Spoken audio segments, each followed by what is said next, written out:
Hi, I'm Roseanne Spagnolo, the Chief Content Officer at Vixio Regulatory Intelligence. Welcome to the virtual screening of the launch of the Technical Compliance tool. While some of you weren't able to attend the event in London, that's okay, because no matter where you are in the world, we want you to be able to see what we talked about this afternoon.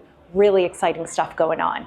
While this is not a live streaming of the event, we do want you to know that we have people online right now that you can chat to and ask questions to real time.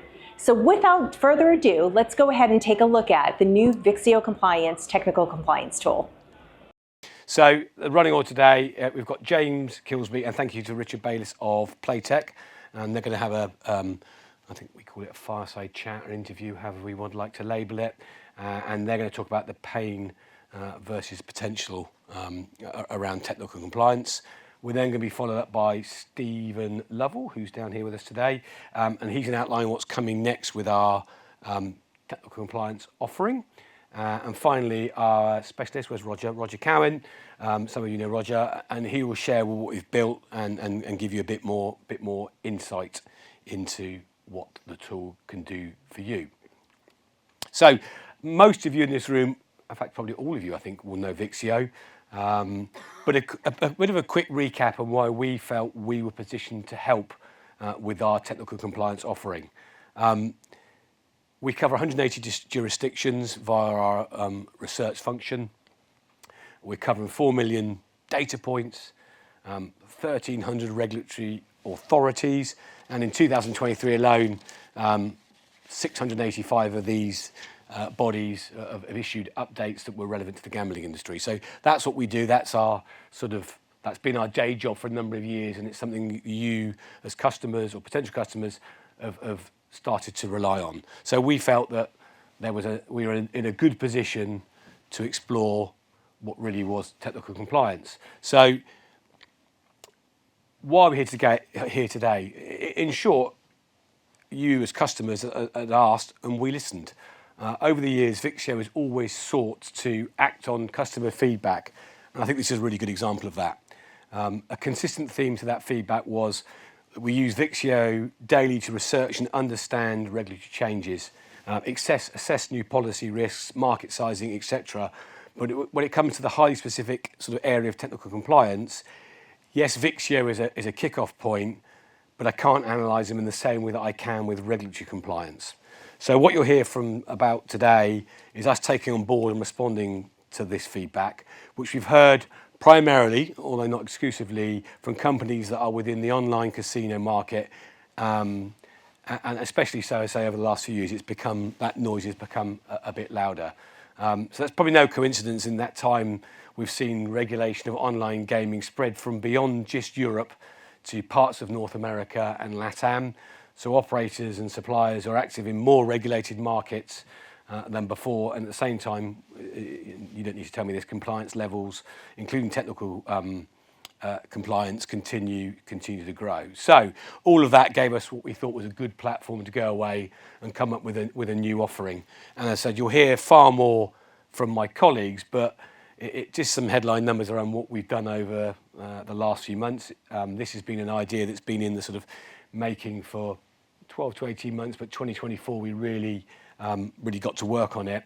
And that's something that's now covering 24 jurisdictions, 65 different data points, reference points that we cover, and over 1,500 technical requirements have been mapped to ultimately let us cover those 24 markets. So without further ado, I'll ask James and Richard to come up to the stage and pick up things from here.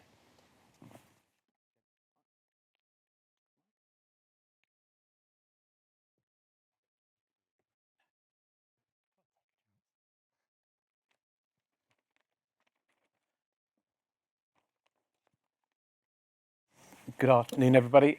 Just want to echo Mike's warm welcome to the launch today of Vixio's technical compliance tool. Before we move on to showing you this new product of ours, I'm very, very gratified indeed to have Richard Bayliss join us today. Richard is the Senior Regulatory Affairs and Compliance Manager at Playtech, and is very, very well versed from multiple perspectives about the challenges of conducting technical and product compliance in the online gaming industry. Richard, do you want to briefly sort of introduce yourself and share your background within the industry? And yeah, thanks, James. So yeah, I've been at Playtech for 6 years now. Prior to that, I was at the Gambling Commission, so experienced this problem from both sides of the fence. I think my role at the moment is quite varied.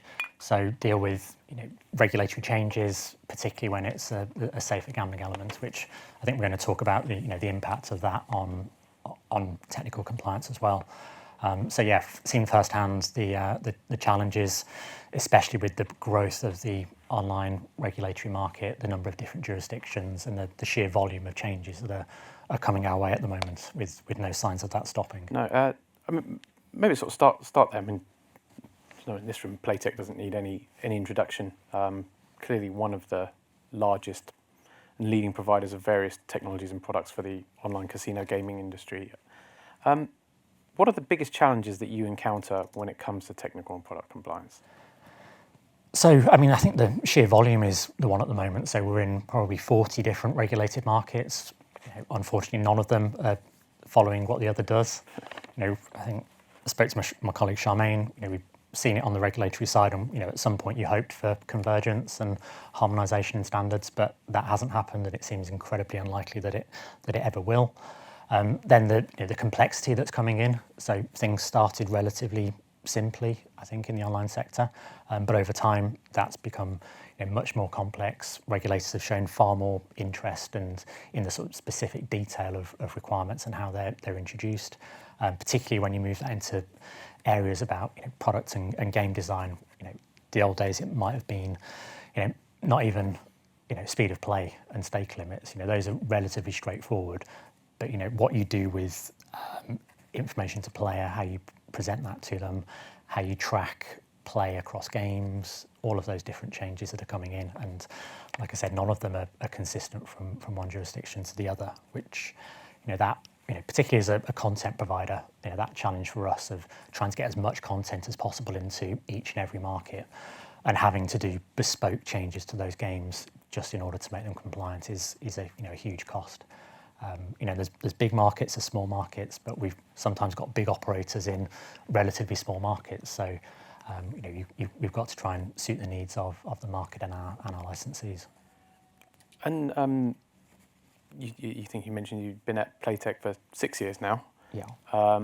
Over those 6 years, how has technical compliance become more complicated? Is it simply due to more markets becoming regulated, or are there the element you I think alluded to there, that we've seen a scope creep of what technical compliance means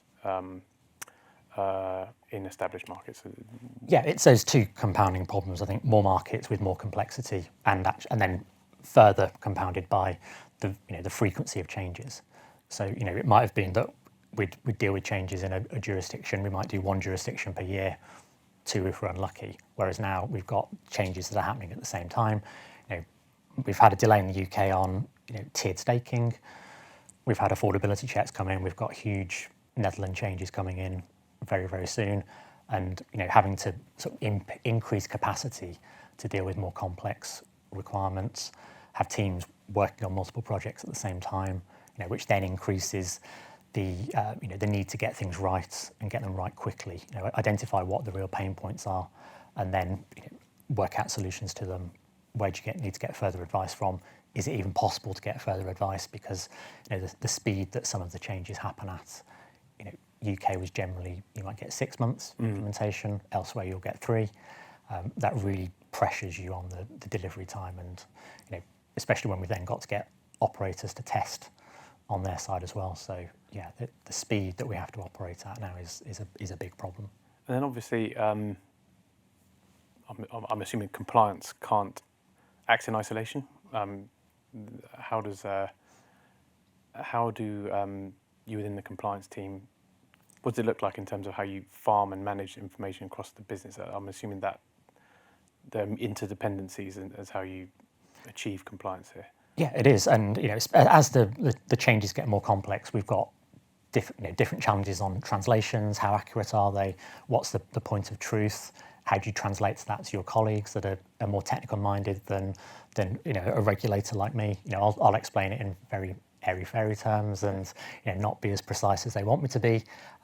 So they'll quite like prescriptive regulations in the US where it's very clear what you have to do and there's a right way to do it. Whereas in the UK, you've possibly got lots of different ways to get the same result, and developers don't like that ambiguity. They want to know, this is the correct way to do it, and you're telling me this is what to do, and I'll deliver what you ask for. Sometimes it's not. Sometimes more possible than others to give that precise answer, I guess. Yeah, it is. Some things are nice that speed of play, relatively simple. Other things, even down to positioning of information. Where does it go? I think someone wants to be told where it is, and the regulator doesn't give you that answer. As long as it's accessible, then you get into debate around what accessible might be. So, Mike alluded to this earlier, and definitely I think this resonates with us at Vixio. And since you're at Playtech in 2018, we've obviously seen a number of new markets open up globally. Industry generally has expanded from European regulated core further afield. Everyone's talking about Brazil. We'll come back to that a little bit later. But clearly there is the challenge of entering new markets for the first time is imperative. From your perspective, and from a technical compliance perspective, what does success look like when it comes to launching in new markets? I think it's getting as much product into the market as early as possible. So everyone wants to be first into the market, so with as much content as possible. So that's the real key for us, is how you assess what you need to do, how quickly you can get it done, and deliver that to licensees so they can go live from the very beginning. There are obviously stories around products not being ready for launch, and no one wants to be the supplier that's in that position where you're delayed because of development requirements which were maybe not picked up during an assessment of the technical requirements. And as they get more complex, things get more stretched. There's more nuance. There's more detail that needs to be dug into, and especially in new markets where you haven't got that track record, you haven't got the precedents, you don't necessarily know what the regulator expects. And the regulator also might not quite know what they're getting when they launch the regs. It's that's the big challenge, and success is not having a sleepless night on the night before go live, I think. So. You sort of mentioned this really, I think, with the difference between North America and Europe. As we've seen the spread of regulation, clearly that's created extra challenges for volume. There is more bodies of regulation, more variances between them. But do you see any sort of fundamental distinctions between how regulators in different regions or in different markets approach technical compliance? Is that something that Playtech has a feel for, or is what's been your observations there? Yeah, I think definitely the US approach, much bigger teams, much more knowledge about the technical side of things. Very happy at times to go through very detailed product briefings to understand how it works, how it fits with the regulations, how it fits with their reporting requirements. And then, the UK approach, European approach of, it's principles based. We're not going to tell you how to do it, but, we'll necessarily always tell you what we want, but we'll tell you what we don't like. That challenge is different. You've got much more flexibility in Europe, for example, although that is changing now, whereas the US, there's a lot of upfront burden on getting a product through testing, through certification, but once it's in, then you've got a lot of confidence that it's compliant and there shouldn't be any issues with it. Whereas, with some of the, especially innovative products in Europe, there's always a risk that something will crop up after launch because the expectations of the regulator has changed. That I think is a inherent vulnerability of principles based, that a view of what we think is right might change over time, and the regulator might also change their stance based on either what they learn or what pressure they're getting from the other government, sources. right? Yeah, that's it. It's very much more flexible there and far easier to change. And you have, I suppose, a market like Brazil, still in a learning phase, right? Too early to say, or maybe learning in the moment. Yeah, with all that speculation beforehand about what will happen and what won't happen. That's sometimes you think things have happened before they are actually written into law, and before we know exactly what we need to do. And we sort of learning whether the regulator is going to be more standards-based, European-minded, or will they, as they learn, become more hands-on and prescriptive? Yeah. And I think UK we're moving a bit more towards prescription because, and Netherlands as well perhaps, that the regulators watched what's happened and has decided it's not what they want, and I think UK in particular probably loath to actually set requirements as specifically, but feel maybe like they've been left with no choice but to do it. Probably is a good time, I think, to maybe put your ex-regulator hat on. How challenging is it for a regulator, I guess, to strike the right balance between limiting technical burden for their licensees and then their licensees' suppliers, wanting speed to market and flexibility and robust product set, while at the same time, the regulator is the guardian, I guess, of the security of the product that's being offered, and particularly where you have responsible gaming concerns. Is that a greater challenge today than it used to be when it comes for how a regulator looks at technical compliance? Yeah, I mean, it might not seem like it, but when I was at the regulator, we definitely did think about what we were doing and the impact it would have on industry. But you don't always get that right, do you? It's something that's a constant challenge. So, yeah, the regulators want something that's achievable. They don't want, most of the ones that we speak to don't want to set an impossible task for industry because, they want a well-functioning market. They want it to be possible. They might have a higher bar and they might have more expectations than you would prefer as a business. It might be more difficult to meet a requirement, but I think they're definitely concerned with striking that balance. But then partly I think it's incumbent on the industry to keep pace with what they expect. So that's where we've seen a lot of changes in Europe is based on industry not meeting the expectations of the regulator. And you can argue whether those expectations were well set or not, and whether they were well understood at the time. But I think as things change, we all need to adapt on what we do and how we do it. Are there times as well, we'll shortly give a demo of our technical compliance tool, but in compiling the requirements and the information behind that, it's certainly struck Roger and myself and colleagues that there are technical requirements that are hidden within other regulations. Responsible gaming is kind of an obvious place. And from a regulator's point of view, is it are regulators' hands sometimes tied because they can't unwind what is in a law that's passed by a government and a parliament? Yeah. Is that something you encounter from time to time where a regulator has no choice really but to set a burdensome technical regulation because the primary regulation itself is I think challenging? definitely the point to influence is when those laws are being made, and the influence that we ideally want is some flexibility being built in to those requirements, because once the law is set, then that doesn't change very often. We've had a gambling review in the UK, but it's taken 4 years and we're still working through some of the changes. And the politics, I think everyone was ready to go with tiered staking, and we're waiting for legislation. So that's in the queue now. And I think on the one hand, industry is probably quite happy to have a bit longer with higher stakes, but it then collides with other regulations that are coming in at some point next year. So yeah, I think regulators definitely have their hands tied at some points by the law, and they'll either acknowledge that but say we're left with this choice, or they'll if it's a more recent law, then they are more closely tied to the requirements. So I think places like Ontario have had a close input with the regulator, so they've got probably the flexibility that they want. Whereas I think maybe in the Netherlands, some of those changes are now coming through in law due to political changes, not necessarily things that the regulator has asked for themselves. Do you have you mentioned of Ontario, and do you have sort of a preferred approach, or any markets that you sort of see as a model jurisdiction from a technical compliance point of view, or is that something that is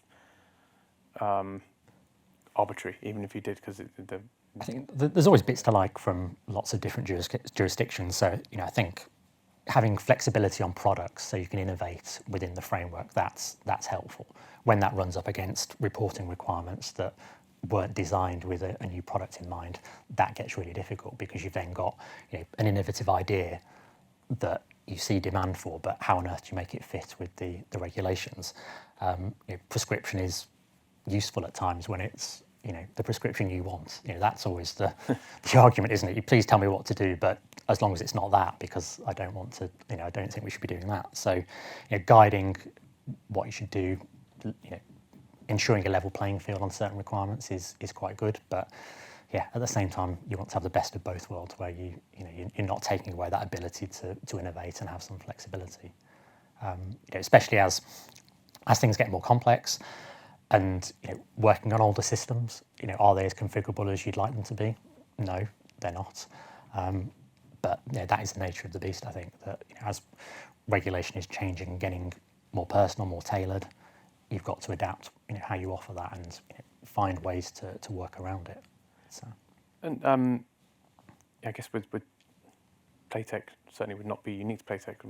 Many online gaming providers, I'm assuming over time, different platforms and different technologies have been acquired, and you end up with a wide range of different products and different tech stacks that are in use. And I guess how much time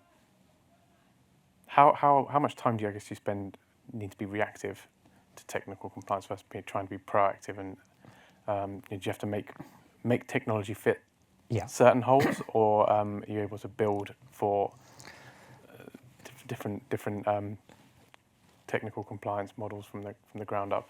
Yeah, I think the ambition would be to be more proactive on this, but with the volume of changes, you're always just dealing with what's immediately in front of you rather than future-proofing it for different markets and the changes that might come. So that's the ambition, is that you get to a point where you've got a good standard that hits what the regulator wants, so it protects players, it's fair, it still gives players all the choice that they want. It's you're not restricting product types and the way you offer them, and that then helps create a good market. It's good for everyone, but it's about those shared goals. So I think at the moment there's always the challenge of, do you go for simplicity, because if it's one size fits all because of technical limitations, maybe that you do something that isn't necessarily mandated by a requirement, but you do it that way because it's worked in five other jurisdictions, so let's do it somewhere else. Or do you do it bespoke for every market? I think ideally you'd love to be able to do bespoke, but being able to configure it as and when things will change.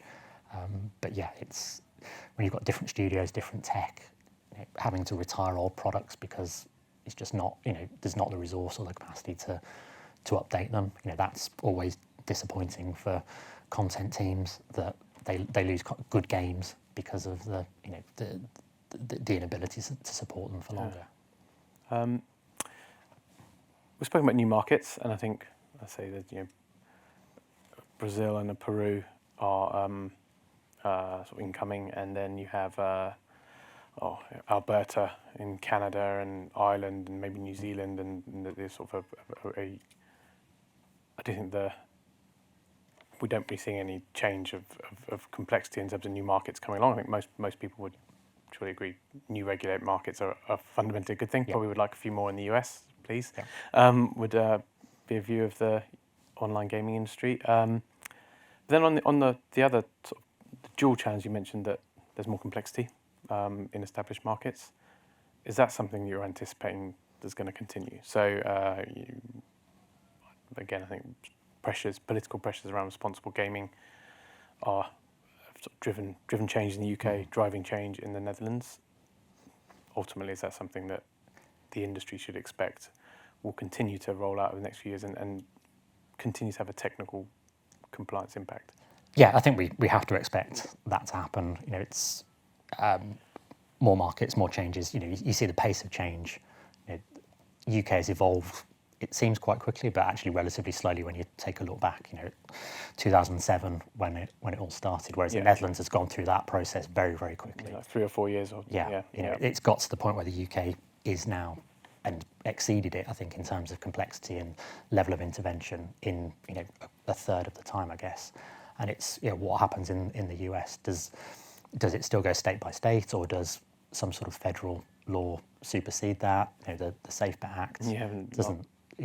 Is the starting gun, I think, for that debate, and it includes some of the things that have triggered the interest in more technical solutions, particularly on safer gambling. It generally started in fairness to player issues, didn't it? Which we don't kind of taken for granted now. I think in UK that we've had CMA investigation, looked at all the rules around that, but that was then very, very quickly followed by RG changes, and those have been much harder to resolve, I think. In the end, the RG changes in the UK sort of twofold, aren't they? They've been on affordability and KYC level requirements, but then we've seen a very direct, one strand of that policy change has been game design limitation. Is that something that you similarly, I think, would expect to see in other markets where RG conversations do demonstrate that? I think there will be more interest in there. There are, again, this is one of those cases where a lot of the evidence is still very, very early days.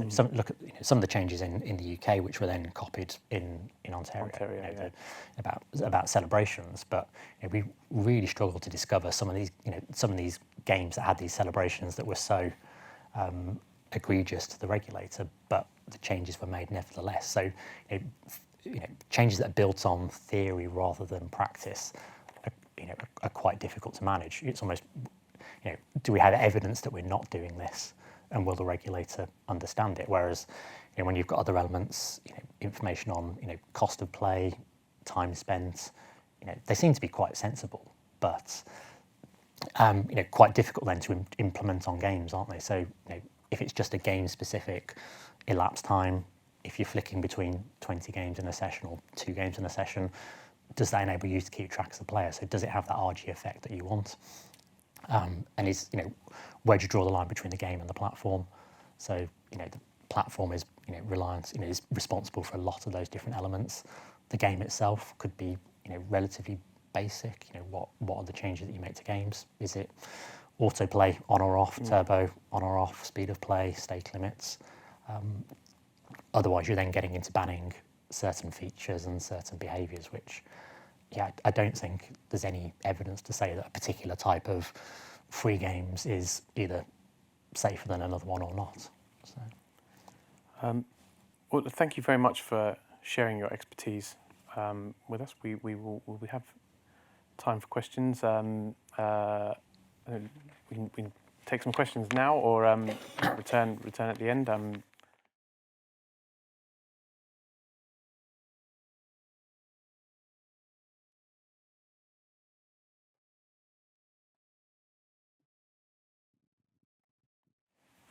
Thank you very much.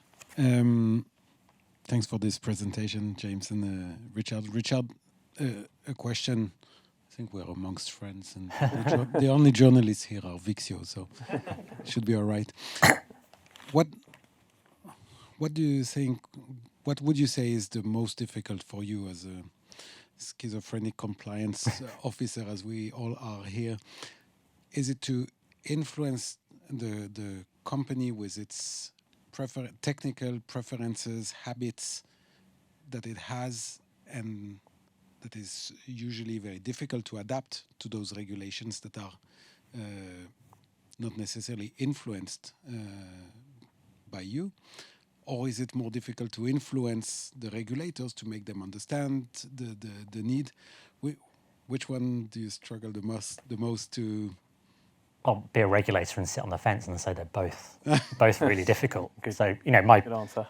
Absolutely. That the first one, how you influence the business, that is the ultimate goal. That rather than have this really reactive, waiting for regulation to hit us, be in front of it. So have a standard, have a good standard, have something you do really well, and do it as few times as possible. I think we want as few sleepless nights as possible. We want relatively easy jobs on certain things and spend time thinking about interesting things elsewhere. Whereas, at the moment it's the other way around. I think that you're doing lots of things. You're dealing with lots of the same things in lots of different ways, and that's the problem. Which then maybe follows on to the second. How do you influence the regulator? So, do you know what the regulator wants? What are their goals? Can you evidence it? And you can't really spend the time doing that if you're constantly reacting to the changes that are being thrown at you. It's a vicious circle that you can never escape. And what is the solution? It's we all want more regulations, but we'll complain about it because we've got too many regulations. So, Thank you. Thank you, Richard. Your expert perspective, both as a former regulator and the front end of this Playtech, is invaluable. We'll return to some of those themes as we go on. Now I'm going to introduce Stephen, Vixio's chief product officer, who's going to share with us a product roadmap.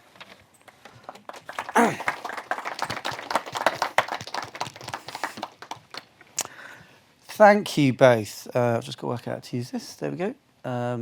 Okay, so hello everyone. I'm Stephen Lovell. I've joined Vixio about 6 months ago, and since this is the first sort of big event we've had since then, I was really excited to sort of say hello and come and meet some of you face to face and talk about what my focus is going to be over the next few years, trying to build an amazing RegTech product for you all to use and enjoy.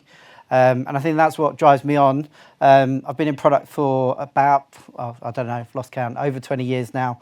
And building products and sort of creating value for people has always been something that I've been really sort of passionate and focused on.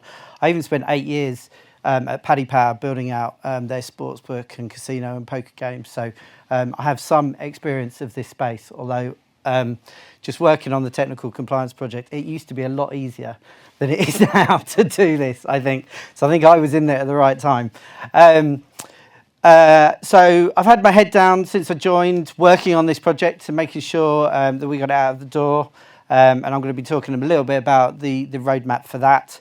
I'm not going to steal too much of the thunder of the demo that comes afterwards. I'm very excited for you guys to all see that one.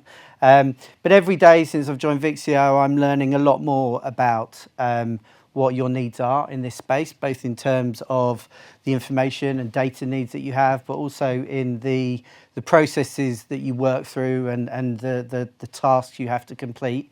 But I'm really excited to have this opportunity to kind of speak to more of you directly and learn more about that, to see how I and we at Vixio can support you in this space. Most of you hopefully will be aware of our core products. So we've got the gambling compliance product and the payments compliant product. What really excited me about Vixio when I joined is that I'm joining a company with great products already, right? So you're building on the top of something that's really well established, really well used, and really well loved. Some of the feedback we get from our customers is amazing. So it's a nice, easy job for me to come in and sort of build on the top of that. The quality of data and breadth of coverage Mike alluded to earlier is unparalleled, and it speaks for itself, and I think that's incredible. And like I say, the feedback we get from customers on how we consistently cut through the noise for them and provide those valuable insights, and it helps them stay ahead of the curve, and we're very proud of that. But what's really key to me is that we don't just stop there, and that we move that forward for you. And so we have a very ambitious vision for Vixio, and we talk about, we want to be a complete RegTech solution for you.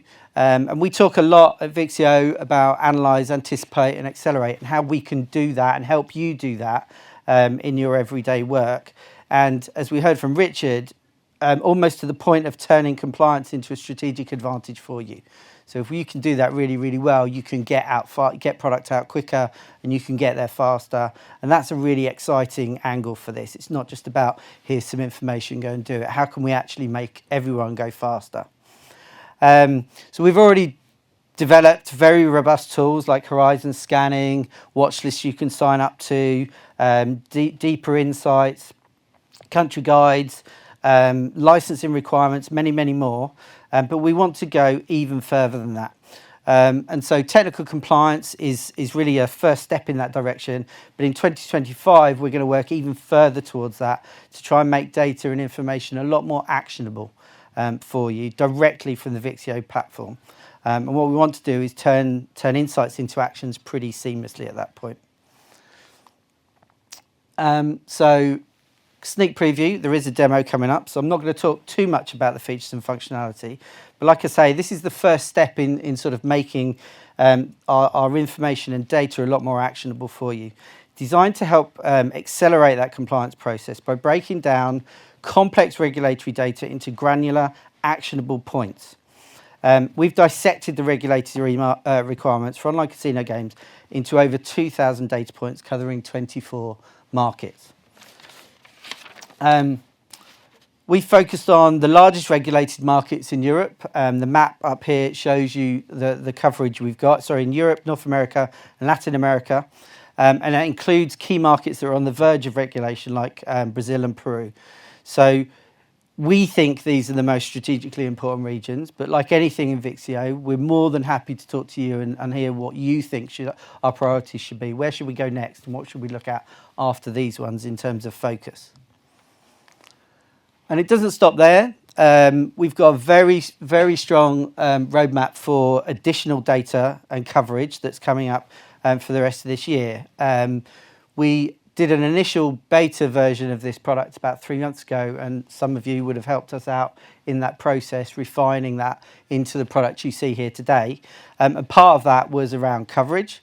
And because of that, we've put together this roadmap, which talks about adding Alderney and the Isle of Man to the content modules that are already there. In November, we're going to launch a second content module that covers InfoSec requirements, including initially Peru and Brazil. And by December, we'll have full InfoSec coverage for all jurisdictions. And early next year, we're going to be adding more data coverage onto the casino data. And so, again, talk to us, let us know what's useful, let us know what's not useful, and we can focus our efforts in those areas. And the platform, and they'll show you this in a minute, is also set up so that we're going to be monitoring this in real time and making things change in real time. And so if something changes and if a regulator sneezes, you're going to hear about it first from us. There's a lot to take in, some great information in that Fireside chat. There's going to be a big product demo after this with lots of information. So I'm just going to tease you with something that is coming next year. I'm really excited about that actionable piece for us, and it's the last piece, the accelerate piece in those that kind of vision that we've got. And we're working on something very groundbreaking for 2025. It's an evolution of the platform, allows you to take direct action, track your progress, and report on compliance completion, all within the Vixio platform. So stay tuned to some of our updates for some very exciting updates on that. I'm going to take questions at the end of the demo if there are any questions. So without further delay, I'll hand over to James and Roger to walk you through the platform.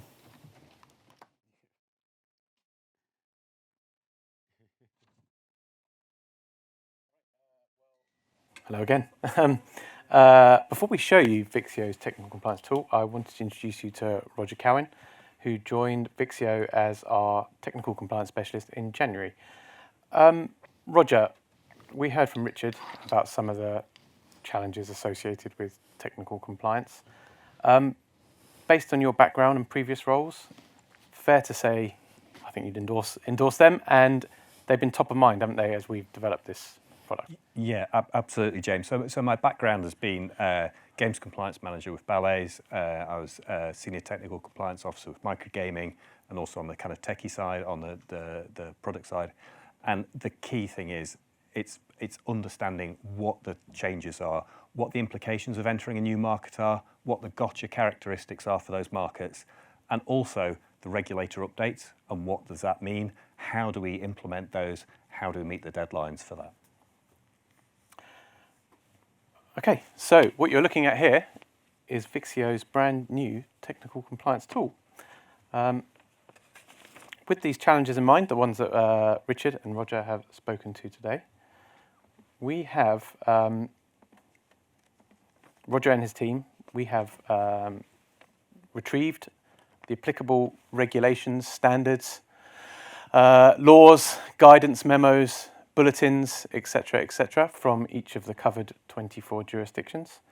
And we have analysed each of them to pull out specific requirements, key requirements that are fundamental to online casino gaming. And we've captured and consolidated them for each of the jurisdictions. Roger, the 65 requirements that we are covering, fair to say those are absolutely need-to-knows when it comes to the successful design, development, deployment, online casino game content.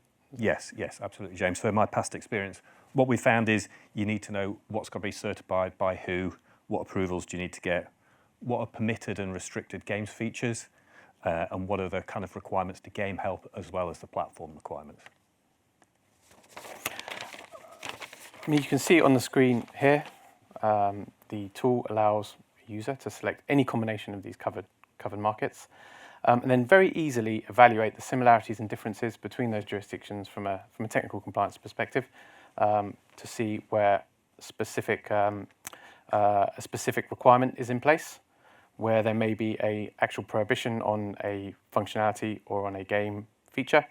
It will allow you to compare variables on minimum spin speed, maximum winning odds, certification renewal period, minimum RTP, other variables that have a clear number you can assign to them. But then obviously the devil is very much in the details when it comes to all of these technical compliance requirements. So whenever there is a requirement that is highlighted within this table, a user is able to click through and then access the specific language of that regulation or standard for further evaluation. So let's jump right in on the market of the day, Brazil. And if we go to autoplay, what we will see here and the slide out bar on the side is the language from a specific ordinance in Brazil that was adopted by the Brazilian regulator to address online casino games. Specific regulation that authorises autoplay within online casino games. We can see that both as an unofficial English translation and within the original Portuguese language text. And then with a link to both of those sources, the actual regulation itself and the translation underneath. This kind of alludes to, Richard, something we spoke to. It would be nice, the world would be much simpler if each of these requirements that we are analysing and capturing mapped one for one in each jurisdiction. So every jurisdiction simply had one single article or provision that addressed autoplay or addressed RTP display, etc., all within one regulation, and you could just review one thing at a time. The world is not like that. So what we've done at Vixio is we have captured all the applicable requirements, in this instance related to autoplay, side by side, actually on top of each other, so that they can be reviewed at the same time, and users do not have to hop from article to article, provision to provision across multiple documents. You can simply scroll down and see the relevant provision for autoplay.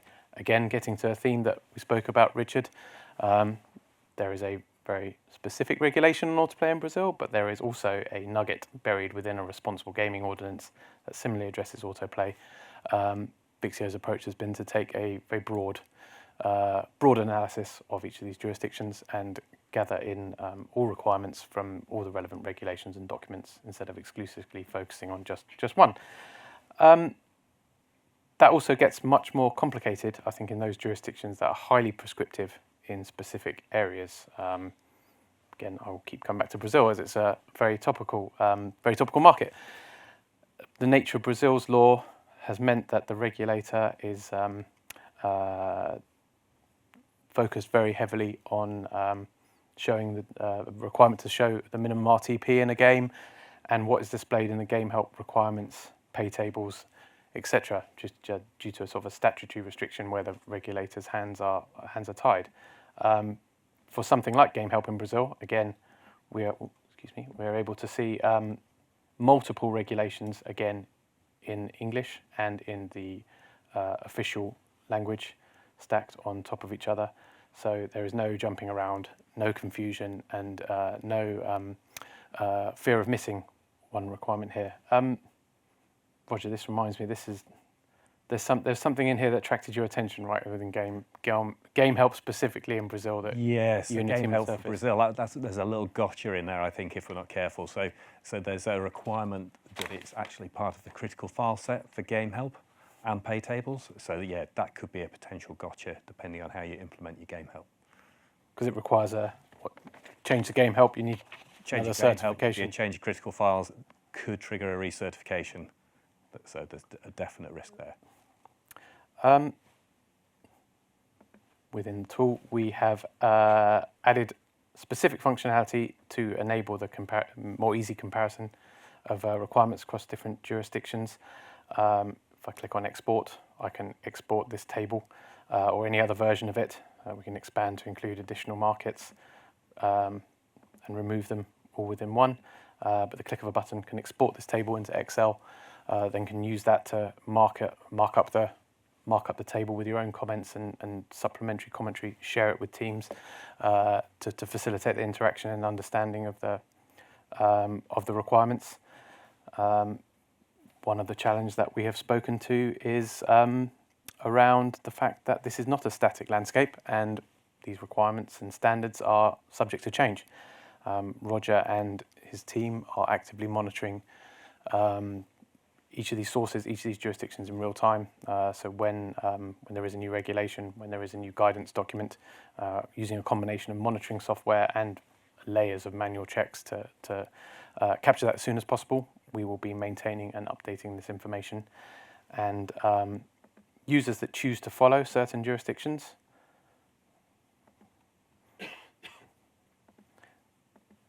you can see here, I've just chosen to follow Brazil and the city of Buenos Aires.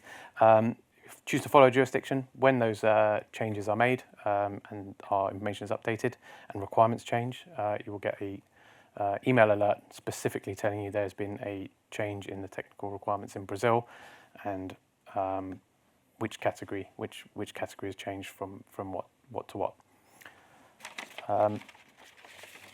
Finally, again, we've really been using this as a means of comparing markets and ducking in within them and surfacing key differences between them. Certainly, it seems that's a key exercise to undertake a gap analysis and finding commonalities and differences between markets. But the tool also allows you to access a single report view of one jurisdiction and see all of these requirements in one place, so you can take a deep dive on one market at a time when needed. A final functionality that I'll show you today is our natural language search module, VIQ, that uses AI to allow you to make your own queries and ask your own questions, targeted questions of all the requirements that we have captured here. So let's try with certification of gaming systems in Brazil and see what comes up here. No pressure. Here we are. But what this really does, this is an area that's new for Vixio. Stephen has spoken about evolving our product set and evolving our approach, and we want to give our users different ways of querying our information, our requirements, and this is the first iteration of AI-driven search module on Vixio, but allows not only to view the information as we have presented it within the technical compliance tool, but also ask your own queries of the regulations and requirements across these 24 markets to receive the information that you're looking for. That is our technical compliance tool. We are extremely excited and proud to be launching this before you today. Not only do we think this is going to save a ton of time and headache across the industry, but I think it would directly lead to an easier and more efficient evaluation of new markets. It will facilitate dialogue between compliance and technical teams around key project deliverables. And then finally, yes, when there are instances when you need to go to the regulator, to a test lab for greater clarification around a nuance within these rules. This tool will allow you to do that in full confidence that you have fully educated on the language of the standards and the regulations as written, and have a much more targeted conversation as a result. We would be very happy indeed to take questions from the floor and then continue our conversation around the new tool for the rest of this evening.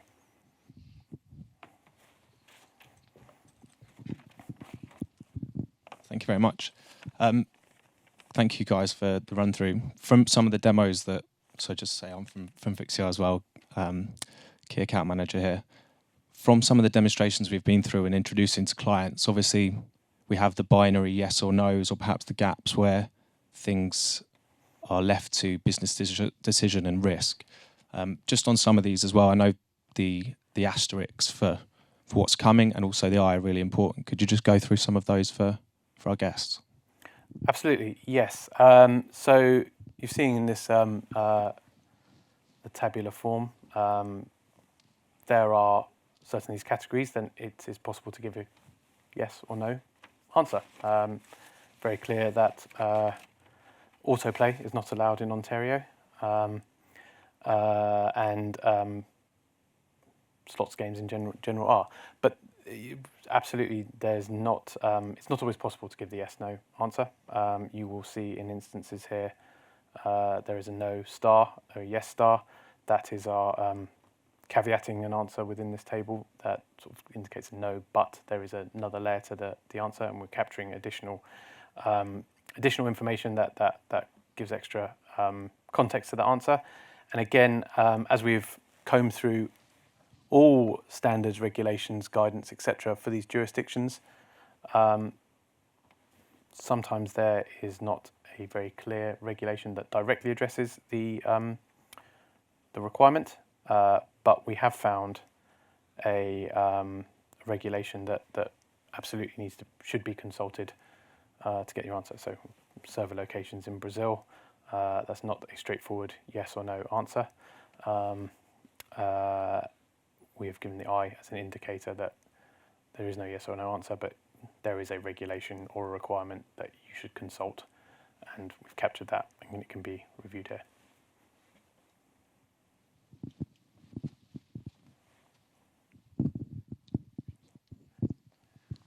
Thank you very much.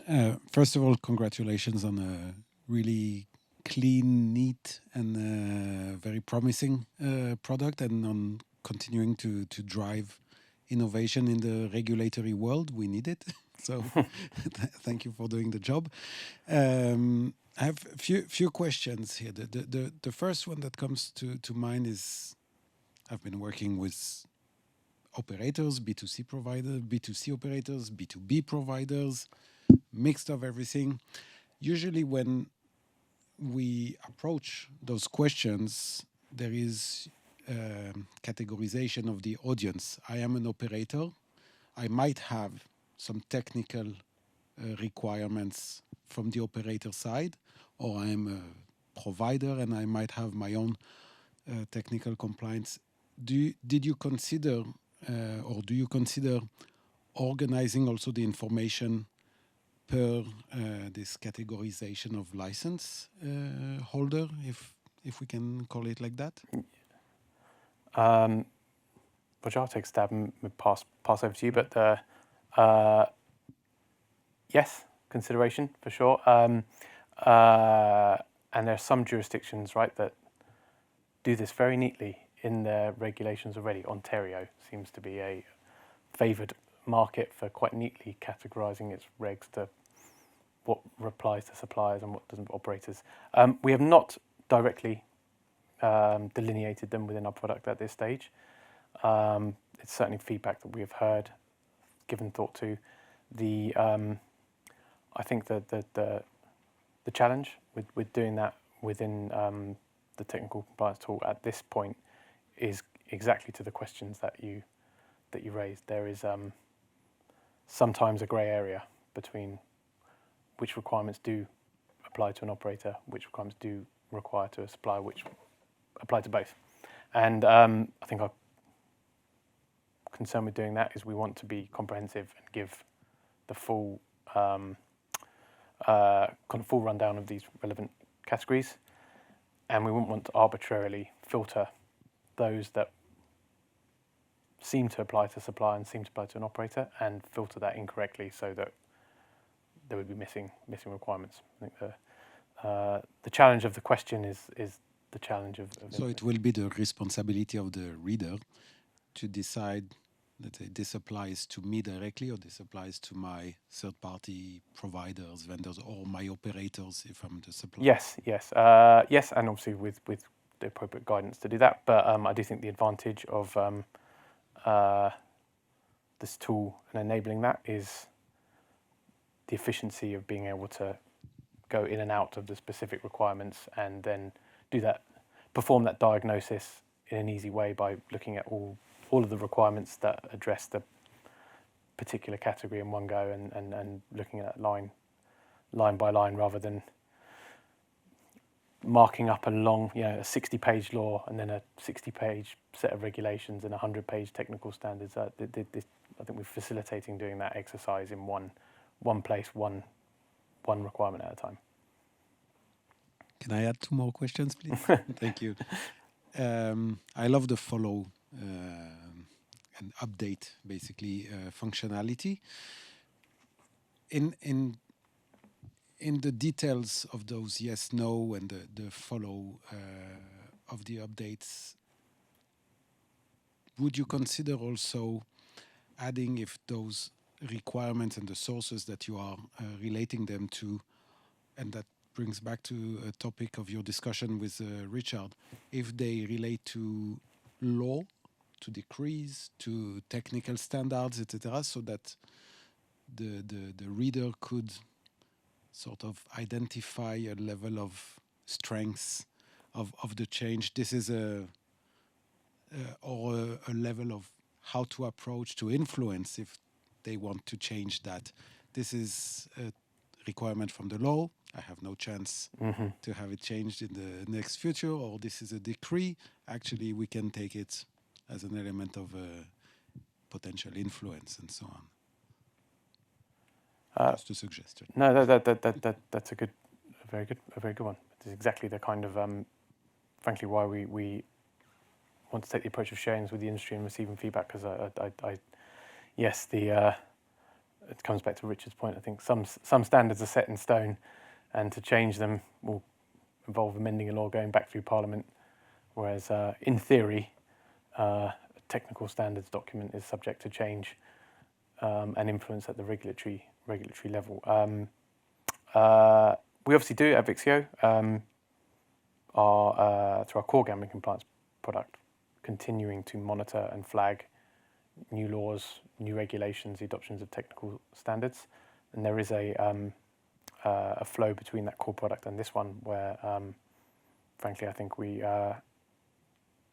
will connect the two, where a new law is passed that tends to lead to a regulation, and the regulation should lead to technical standards, and they should follow each other. And there's an order of things, and there's probably different jumping in points to influence each of those. I do think that I'd appreciate your suggestion. It makes a lot of sense that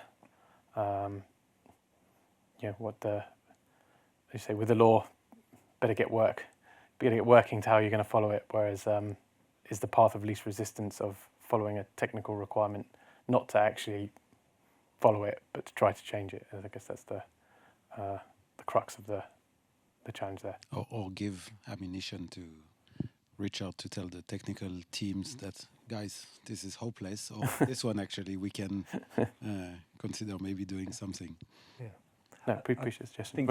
Just to supplement that, James, we have actually, where we had the UKGC summer consultation, we had actually captured that. That's probably a little bit out of date now, because that's already been mandated with dates. But we did capture that so that you had the original regulation and you had what the summer consultation was asking, so that you had that both sets of information. We have actually marked up the UK for the forthcoming changes that are coming in January 25, So we are providing as much information as possible to kind of make sure that you are up to date with what the changes are on a consultation level, but also pending changes from the regulator. Yeah, and we certainly didn't take the haven't taken the approach that not all technical requirements are buried within a technical standard. That became very, very apparent very quickly. That assuming that is a mistake in analysing a jurisdiction. Thank you.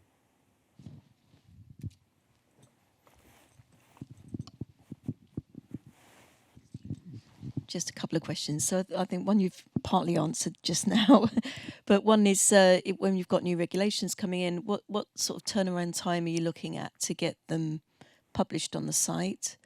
And then when you've got existing regulations and then you've got changes to them, and you've explained you'll have both. But how does that view look? Do you have this is now and this is what it's going to be, so you can compare the two, or are you just listing them somewhere on the site? No, so our idea is that we will list this is now and this is coming, and it might even be this is coming first. We'll put that as the first bit because that's probably the bit you're most interested in, with the reference to what's coming. In terms of turnaround time, say Ireland publish their regulations tomorrow. Our goal would be that we would absolutely want to get that analysed and get that on site within a week. Because that's absolutely golden, for everybody in industry for a new market. Changes to markets, again, depending on how big that change is and how extensive the documentation is, we would aim to get that on within a couple of days. If it's lots of different ordinances, as we got in one batch with Brazil, that does take a little bit longer, but we would analyse those and we'd get them on site within a couple of days. And more now we're seeing like drafts come out where you're not really sure what what is going to end up in the final version. But would you then put in tabular form draft regulations as well? Yes, absolutely. Yeah. So we'd probably mark that up with an asterisk that there's some additional kind of information you need to be aware of, and we would then include that draft information for you. Thank you. Yeah, definitely there's regulatory change comes in all shapes and sizes. So I think we've seen one line of one article changing, and that's a very simple exercise to process that. But I do remember get the other extreme of Brazil releasing 5 ordinances in 24 hours as opposed to map them out over the course of 4 months. I do think that realistically we are carefully analysing and categorising these, and that will take, I think, up to a week, whereas the smaller one item change would be a same day, next day update. It's definitely something that we're monitoring daily, monitoring in real time, and it's kind of the amount of time it takes to process and recategorize the changes depends on the complexity and breadth of the regulation itself.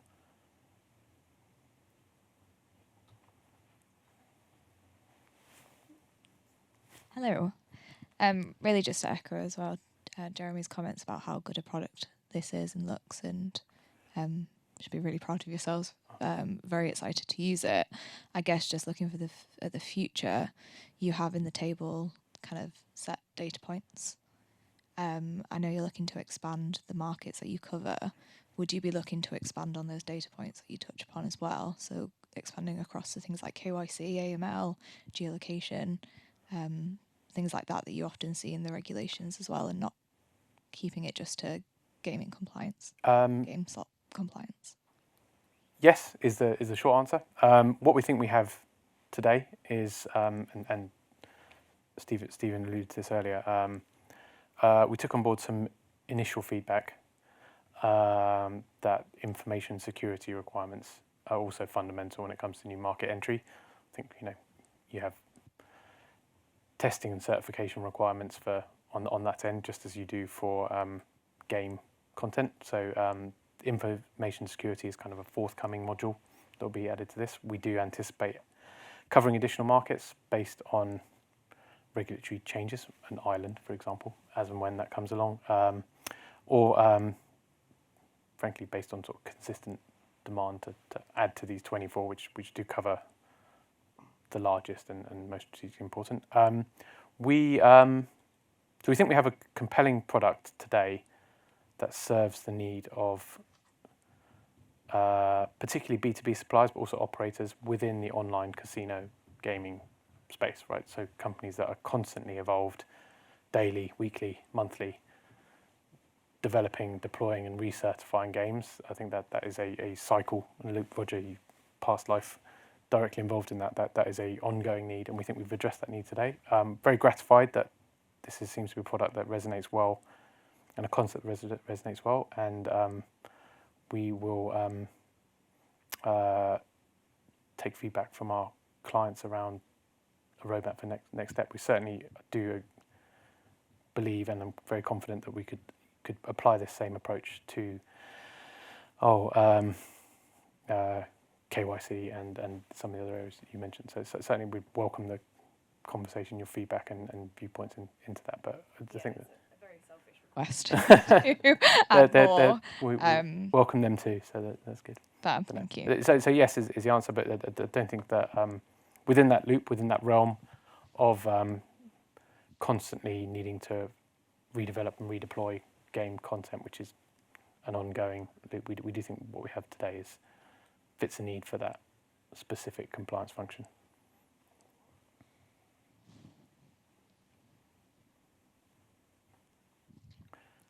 Jeremy, back again. Oh, I'm sorry. And it's the French question. I'm French, so it's going to be a little bit not very polite, but it's the commercial question. Do you think at some point that there is so much integration with your core product from gambling compliance? Do you think at some point the technical compliance offering will be incorporated or included inside the overall gambling compliance offering? Stephen, this sounds like one for you. I think here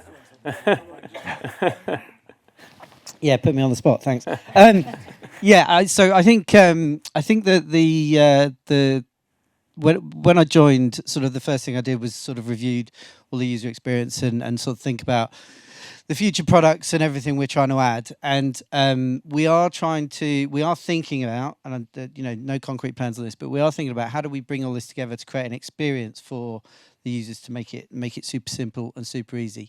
And one of the things I hear lots from all the feedback and from the sales guys and everyone is, this content's great, but then what do we do afterwards, and how do we take it, and how do we take it, and how do we combine it, and how do we create a path through all of the various bits?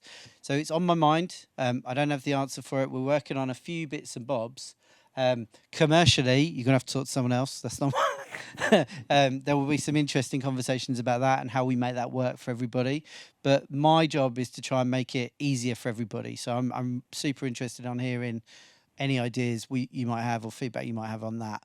I think that there is a natural kind of path through, as you asked earlier. Some of the horizon scanning things, which talks about things that are coming up.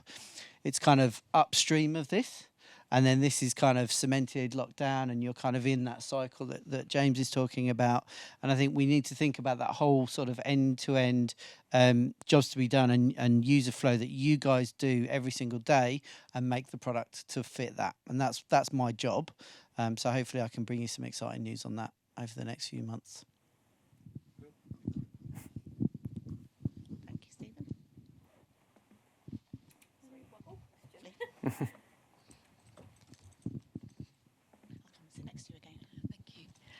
Just regarding the system, I'm not suggesting that what you put on there is not going to be completely clear and transparent and everyone understands it. But even if you do, and there's still questions around what does that actually mean, is that going to be interactive where you can pose questions back? I don't quite understand this. Can you clarify a bit more? Or is there another? Yes, it looks like there is. Yeah, great. I think if I've the VIQ is natural language search that queries the actual language of the requirements that we've analysed itself. Your question is more if I, as a user, have a question of what does this mean? What does this mean for me? Which is, quite frankly, a very natural question to have, looking at many different regulations in terms of different markets. That's not part of the tool, not part of the tool today. Again, would very much welcome thoughts and feedback around that. We do have, as part of the Vixio broader service, we absolutely welcome analyst access queries coming directly to our team of analysts. That includes Roger and his team of technical compliance analysts. So within the tool itself, we don't have the functionality to ask the team quite so directly in a chat mentality, but we greatly welcome, take great pride in actually how we help our clients to understand their understand rules and regs, and then we will always respond to those kind of queries in general, not just about technical compliance, in the same way and at the same sort of level of commitment that we would do for core Vixio service and regulatory compliance. Thanks, everyone. Thank you for joining us of our virtual screening of the Vixio Technical Compliance tool. If you have any questions, if you're curious and want to learn more, please feel free to reach out to your account manager or request a demo today.